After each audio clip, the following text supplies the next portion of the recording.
corrosive, right? Yeah. That's capitalism. That's what we're living around, embodying itself in how we look at our work. My name is Joel Harden. I'm the MPP for Ottawa-Centre.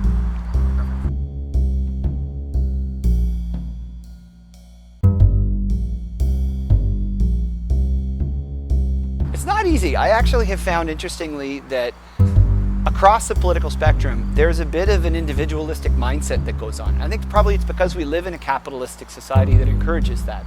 People often talk in my profession, politicians do, about my office, my staff, my riding. These things don't belong to us. Like, we run for office to earn people's respect. So I actually think a better way to approach doing politics is to think plurally, to actually think with a community mindset. So we talk about our community, we talk about our office, we talk about our team, and we build the kind of change right now that we want to see in the world. And I think that attracts the right kind of volunteers who want to work that way, and I think it moves us off of a narcissistic standpoint that I think is not attractive. Youth that I've talked to, whether they're doing climate organizing or organizing around gender diversity or Indigenous organizing, they're attracted to collaborative change making. And I think that begins right here and right now.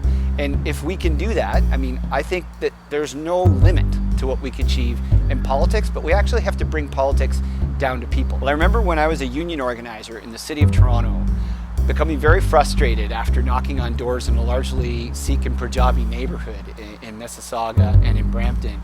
I thought I was a good communicator, but the person who was shadowing me, a good friend of mine, sat me down at Tim Hortons and said, "Joel, you love people, but you talk too much. It's time for you to learn how to listen. And your ask needs to be 20 seconds, and you need to give people a sense of where you're coming from and what you're excited about doing, and then you have to let them talk, and when they talk, you have to listen. And you have to find the meeting point between where that person is and where you are, and how you can collaborate together on a campaign." And when I realized that this kind of community organizing not only helped people understand their power, but it helped me understand how I could communicate better, that was the gateway drug for me into this kind of politics. So I for many years was a socialist activist in Canada, in Toronto, in Ottawa, and I was happy with what I was doing at a local level. But it became apparent to me that we needed to speed up the pace of local organizing and local change. And how are we going to do that was a question that preoccupied me a lot. I had a number of friends who told me, "Joel, it was time to throw my hat in the ring to be a candidate as a politician," and I resisted, to be honest, for a long time. But what also became apparent to me in the course of running for office is that there are so many resources that are available for people who present themselves as politicians who are organizers, politicians who want to be enablers and want to be listeners. And for me, being a socialist in doing that means, professing big, inclusive, ambitious ideas, but also committing ourselves to a strategy of big organizing, talking to people well beyond the existing left, trying to build a mass movement for social change. And that's what turned me from being an individual grassroots community organizer or socialist to being a socialist politician.